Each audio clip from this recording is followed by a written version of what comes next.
आज से लाखों वर्ष पहले जब इस सृष्टि पर सत्य युग का स्वर्णिम प्रकाश फैला हुआ था, तब मनुष्य, देवता, असुर और आरोष्मिक सब अपने अपने धर्म का पालन कर रहे थे।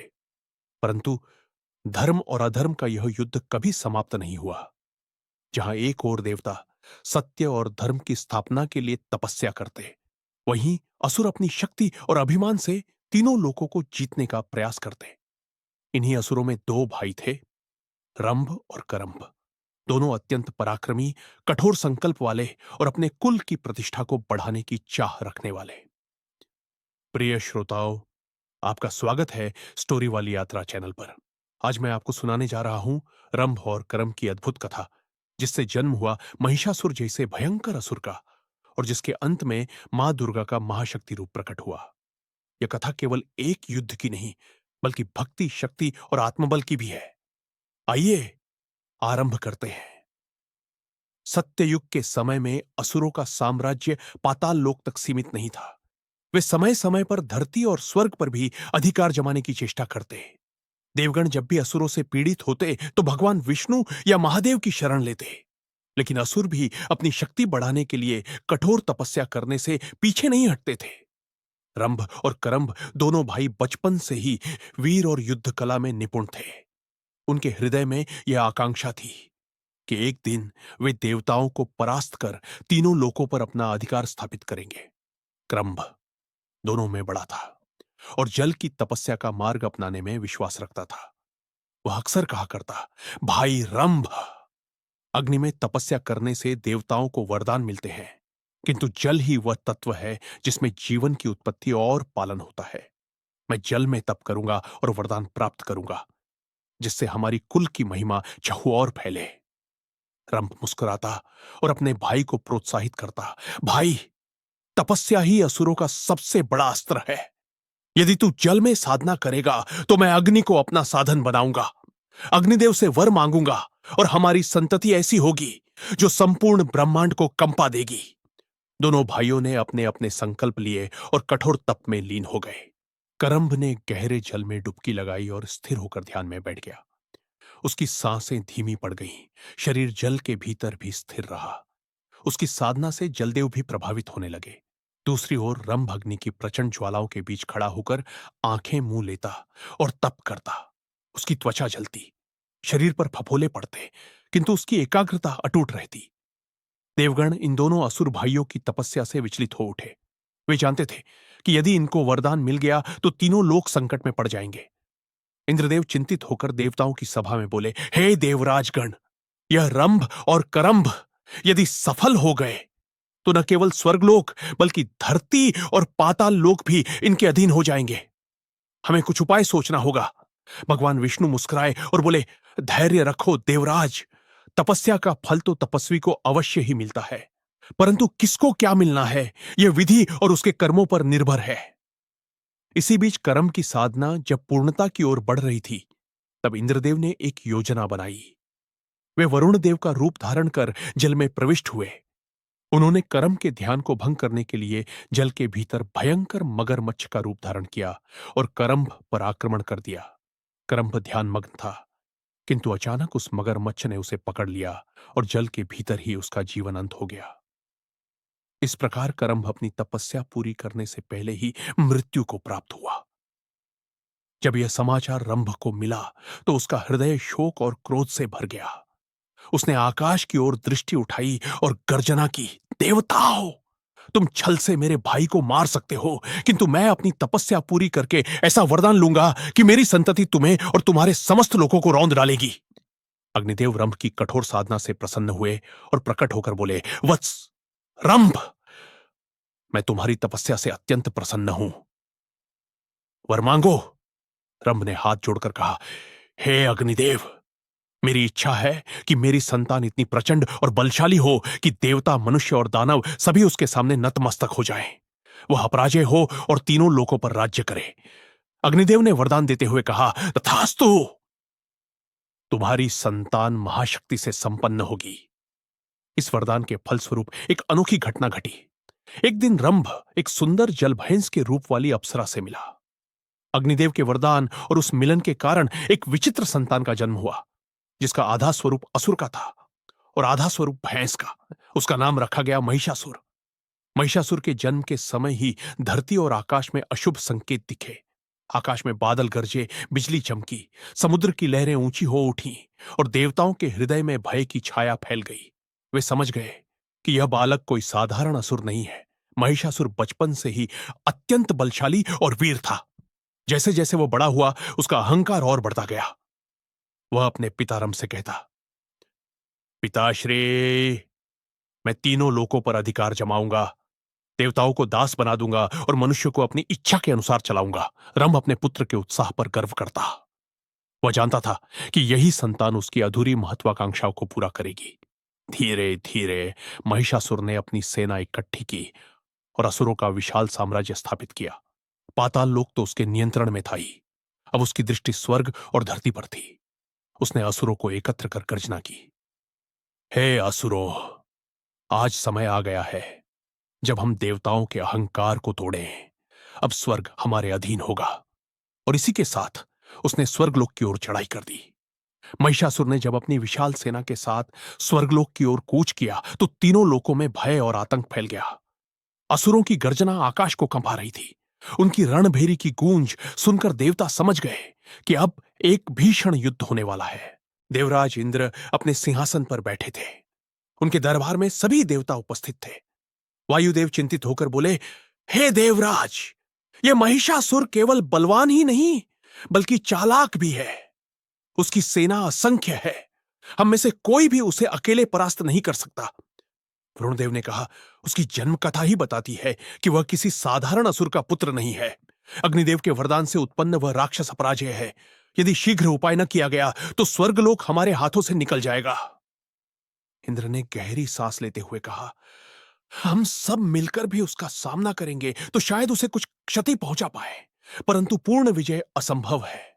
अब समय आ गया है कि हम त्रिमूर्ति की शरण लें। यह निर्णय होते ही सभी देवता ब्रह्मा, विष्णु और महेश के समीप पहुंचे। देवताओं ने विनती की, हे त्रिमूर्ति, महिषासुर की अत्याचारिता तीनों लोकों को डरा रही है। हमें उसकी शक्ति के सामने पराजय का भय है। कृपा कर कोई मार्ग बताइए। त्रिमूर्ति ने गहन मनन किया। भगवान शिव ने कहा, महिषासुर को किसी देवता या असुर से पराजय नहीं मिल सकती। उसके विनाश के लिए एक स्त्री शक्ति की आवश्यकता है। भगवान विष्णु ने सहमति जताई। सत्य कहा, महादेव। अब समय आ गया है जब परम शक्ति स्वयं अवतरित हो। देवी शक्ति ही इस असुर का अंत करेंगी। तभी ब्रह्मा जी बोले, तो आओ हम सब अपनी अपनी शक्तियां अर्पित करें और एक ऐसी महाशक्ति का आवाहन करें जो संसार में किसी ने पहले न देखा हो। यह कहते ही तीनों देवताओं ने अपनी अपनी शक्तियों का तेज निकाला। तभी अग्नि, वायु, इंद्र, वरुण और अन्य देवताओं ने भी अपने तेज का अर्पण किया। चारों दिशाओं से प्रकाश की धाराएं निकली और आपस में मिलकर एक अद्वितीय तेज पुंज का निर्माण हुआ। वह तेज इतना प्रचंड था कि तीनों लोग उसकी आभा से जगमगाने लगे। पर्वत हिलने लगे, समुद्र गरजने लगे और आकाश में बिजली चमकने लगी। उस तेज से प्रकट हुई आदिशक्ति देवी दुर्गा। उनका स्वरूप दिव्य था। 10 भुजाएं, प्रत्येक में एक अस्त्र, सिंहवाहिनी, मस्तक पर चंद्र, नेत्रों में अग्नि और मुख पर करुणा और क्रोध दोनों का सम्मिश्र भाव। उनके प्रकट होते ही देवताओं ने हाथ जोड़कर कहा, जय हो जगत जननी, आप ही हमारी रक्षा कर सकती हैं। कृपा कर इस महिषासुर का अंत कीजिए। देवी ने सिंहासन पर बैठते हुए दृढ़ स्वर में कहा, देवताओं, यह असुर केवल तुम्हारा शत्रु नहीं बल्कि धर्म और सत्य का भी विरोधी है। उसका अंत निश्चित है। मैं महिषासुर का संहार करूंगी। उधर महिषासुर स्वर्गलोक पर धावा बोल चुका था। उसकी सेना ने इंद्रपुरी को घेर लिया। असुर सैनिकों की गूंज से आकाश कांप रहा था। इंद्र ने अपनी वज्रायुध से प्रहार किया, परंतु महिषासुर ने भैंस रूप धारण कर उसे पछाड़ दिया। एक ही झटके में इंद्र आहत होकर भूमि पर गिर पड़े। वरुण देव ने जल का प्रहार किया, वायुदेव ने तूफान खड़ा किया, किंतु महिषासुर हर बार अपने रूप बदलकर उनका सामना करता। कभी भैंस, कभी सिंह, कभी हाथी तो कभी मनुष्य रूप में वह देवताओं को परास्त करता। धीरे धीरे देवता परास्त होकर भागने लगे। स्वर्गलोक पर महिषासुर का अधिकार हो गया। महिषासुर ने इंद्रासन पर बैठकर गर्जना की, अब तीनों लोकों का स्वामी मैं हूं। देवताओं, तुम्हारा युग समाप्त हुआ। अब हर कोई मेरी आज्ञा मानेगा। उसकी इस घोषणा से देवता व्याकुल हो उठे। वे पुनः देवी दुर्गा की शरण में पहुंचे और हाथ जोड़कर बोले, मां, अब केवल आप ही हमारी रक्षक हैं। हम सब पर आपकी कृपा हो। देवी दुर्गा ने अपनी भुजाएं उठाई और कहा, अब असुरों का यह अभिमान अब अधिक नहीं चलेगा। धर्म की स्थापना के लिए यह युद्ध आवश्यक है। मैं महिषासुर से युद्ध करूंगी। उन्होंने अपने सिंह पर आरूढ़ होकर युद्ध भूमि की ओर प्रस्थान किया। उनके आगे आगे देवताओं का उत्साह लौट आया। आकाश में दुंदुभियां बज उठी और चारों दिशाओं में देवी का जय घोष होने लगा। जब महिषासुर ने देखा कि एक स्त्री उसके विरुद्ध युद्ध के लिए आ रही है, तो वह हंस पड़ा। उसने उपहास करते हुए कहा, देवताओं को बचाने के लिए अब नारी का सहारा लेना पड़ा। क्या यह हास्यास्पद नहीं है? हे स्त्री, तू मेरे सम्मुख क्या कर सकेगी? देवी दुर्गा ने शांत किंतु दृढ़ स्वर में उत्तर दिया, महिषासुर, तेरे अहंकार ने तुझे अंधा कर दिया है। याद रख, नारी केवल कोमलता का प्रतीक नहीं, बल्कि जब समय आता है तो वही संहारिणी भी बनती है। यह कहते ही युद्ध प्रारंभ हो गया। देवी ने अपने धनुष से प्रहार किया, शंख बजाया और महिषासुर की सेना पर टूट पड़ी। उनके बाणों से असंख्य असुर धराशायी हो गए। देवी का रूप देखकर असुरों में भय व्याप्त हो गया, परंतु महिषासुर अब भी अहंकार से भरा हुआ था। वह बार बार रूप बदलता और देवी से युद्ध करता। कभी भैंस बनकर अपने सींगों से आक्रमण करता, कभी हाथी बनकर कुचलने दौड़ता, कभी सिंह बनकर दहाड़ता, किंतु हर बार देवी दुर्गा उसकी हर चाल का प्रत्युत्तर देती। उनके अस्त्र शस्त्र प्रचंड थे। युद्ध दिनों तक चलता रहा। देवता विस्मित होकर यह दृश्य देख रहे थे। उन्हें विश्वास हो गया कि केवल मां दुर्गा ही इस असुर का अंत कर सकती है। एक दिन महिषासुर ने अपनी पूरी शक्ति लगाकर भैंस रूप धारण किया और भयंकर प्रहार करने लगा। उसने अपने सींगों से पर्वतों को तोड़ डाला, अपने पैरों से धरती को कंपा दिया। उसकी गर्जना से समुद्र की लहरें उफान मारने लगी। तभी देवी दुर्गा ने अपने त्रिशूल को उठाया और गर्जना की, हे महिषासुर, तेरा अंत निकट है। उन्होंने अपने सिंह को आगे बढ़ाया और भैंस रूपी महिषासुर के हृदय पर त्रिशूल प्रहार कर दिया। त्रिशूल उसकी छाती भेद गया। महिषासुर तड़प कर गिर पड़ा। उसी क्षण देवी ने अपना पांव उसके शरीर पर रखा और उसकी गर्दन काट डाली। आकाश से पुष्पवृष्टि होने लगी। देवताओं ने मिलकर जय मां दुर्गा, जय महिषासुरमर्दिनी का घोष किया। महिषासुर का अंत हो चुका था। धर्म की विजय हुई और अधर्म का विनाश। देवी ने देवताओं की ओर देखकर कहा, स्मरण रहे, जब भी अधर्म बढ़ेगा, मैं पुनः अवतरित होकर धर्म की रक्षा करूंगी। देवताओं ने हाथ जोड़कर स्तुति की और स्वर्ग लोक पुनः अपने स्थान पर लौट आया। महिषासुर के अंत के बाद आकाश में अद्भुत दृश्य दिखाई दिया। देवताओं के मुख पर वह प्रसन्नता लौट आई जो लंबे समय से भय और चिंता के कारण लुप्त हो गई थी। वे सब मिलकर देवी दुर्गा की स्तुति करने लगे। इंद्रदेव ने हाथ जोड़कर कहा, हे जगदंबिका, आपने आज हम सबकी रक्षा की है। यदि आप न होती तो स्वर्गलोक और तीनों लोक अंधकार में डूब जाते। हम आपके इस उपकार को कभी नहीं भूल सकते। वरुण देव ने विनम्र स्वर में कहा, मां, जल में प्रवाहित जीवन भी आपकी ही कृपा से जीवित है। आपने महिषासुर के आतंक से न केवल देवताओं को बल्कि समस्त प्राणियों को मुक्ति दिलाई है। वायुदेव ने आंसुओं से भरी आंखों से कहा, मां, आपकी शक्ति के सामने महिषासुर की सारी चालें असफल हो गई। आपके बिना हम सब निराश और असहाय हो गए थे। आज आपने सिद्ध कर दिया कि नारी शक्ति ही सृष्टि का आधार है।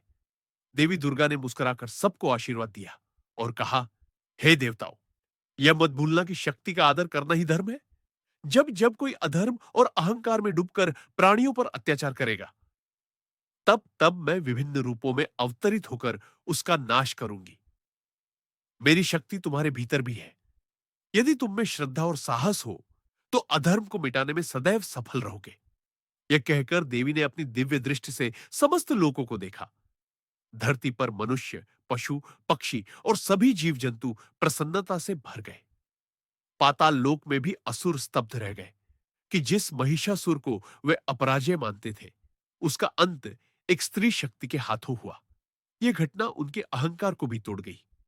महिषासुर की मृत्यु के पश्चात धर्म की स्थापना और शांति का युग पुनः लौटा। स्वर्गलोक पुनः अपने वैभव से जगमगाने लगा। देवताओं ने देवी दुर्गा के चरणों में नमन कर उनका आशीर्वाद लिया।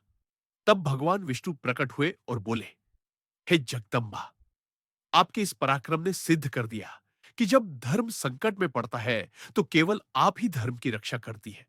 आपने तीनों लोकों का संतुलन फिर से स्थापित कर दिया। भगवान शिव ने भी प्रणाम किया और कहा, नारी के भीतर छिपी यह शक्ति ही संसार को सृजन और संहार दोनों का सामर्थ्य देती है। आपने जगत को यह शिक्षा दी कि शक्ति का प्रयोग तभी सार्थक है जब वह धर्म और सत्य की रक्षा के लिए किया जाए। ब्रह्मा जी ने गंभीर स्वर में कहा, यह कथा आने वाले युगों तक स्मरण रखी जाएगी। हर युग में जब भी अधर्म बढ़ेगा, लोग इस महिषासुर मर्दिनी की गाथा से प्रेरणा लेंगे। देवी दुर्गा ने सबको आशीर्वाद देकर कहा, स्मरण रखो, धर्म कभी अकेला नहीं होता। जब भी अधर्म उसे पराजित करने की चेष्टा करता है, तब धर्म की रक्षा के लिए शक्ति अवतरित होती है। इसलिए सत्य, करुणा और धर्म का पालन करते रहो। यह कहकर देवी धीरे धीरे अपने तेज में लीन हो गई और अदृश्य हो गई। अब स्वर्गलोक में हर्ष का वातावरण था। देवताओं ने यज्ञ किए, स्तुतियां गाई और आकाश से पुष्प वृष्टि हुई। महिषासुर का वध केवल एक विजय नहीं था, बल्कि यह अधर्म पर धर्म की जीत का शाश्वत प्रमाण बन गया। धरती पर ऋषियों ने भी इस घटना का वर्णन अपने शिष्यों को किया। उन्होंने कहा, देखो, महिषासुर कितना बलशाली था, परंतु उसका अंत अहंकार के कारण हुआ। और देवी दुर्गा ने सिद्ध कर दिया कि शक्ति का सही प्रयोग धर्म की रक्षा में ही है। यही कारण है कि हर वर्ष शारदीय नवरात्र में लोग देवी दुर्गा की पूजा करते हैं और महिषासुरमर्दिनी की कथा का स्मरण करते हैं। गांव-गांव में लोग इस कथा को सुनते और अपनी संतान को यह शिक्षा देते कि शक्ति चाहे जितनी भी हो, यदि उसमें अहंकार है तो उसका अंत निश्चित है। वही नारी के भीतर छिपी शक्ति का सम्मान करना ही सच्चे धर्म का लक्षण है। समय बीतने के साथ महिषासुर का नाम उस असुर के रूप में जाना जाने लगा, जिसने अपनी शक्ति और वरदानों के बल पर तीनों लोगों को आतंकित किया, किंतु अंततः मातृशक्ति के सामने पराजित हो गया। वही देवी दुर्गा का नाम महिषासुरमर्दिनी के रूप में अमर हो गया। इस कथा से यह शिक्षा मिलती है कि जब भी जीवन में अन्याय, अत्याचार और अहंकार बढ़ता है, तब शक्ति और साहस से उसका सामना करना चाहिए। और यह शक्ति केवल पुरुषों में ही नहीं, बल्कि स्त्रियों के भीतर भी विद्यमान है। नारी का सम्मान करना और उसकी शक्ति को स्वीकार करना ही धर्म का वास्तविक रूप है। प्रिय श्रोताओं, आपने सुना महिषासुर और मां दुर्गा की यह अद्भुत कथा। यह केवल एक पुराण गाथा नहीं, बल्कि जीवन का संदेश है। धर्म की राह पर चलो, अहंकार से बचो और शक्ति का प्रयोग सदैव न्याय और सत्य के लिए करो। तो दोस्तों, अगर आपको यह कथा अच्छी लगी हो, तो मेरे चैनल स्टोरी वाली यात्रा से जुड़िए। यहां आपको ऐसी ही प्रेरणादायक, पौराणिक और भावनात्मक कहानियां मिलेंगी। चैनल को सब्सक्राइब कीजिए और इस कहानी को अपने मित्रों और परिवार के साथ साझा कीजिए। धन्यवाद। जय मां दुर्गा।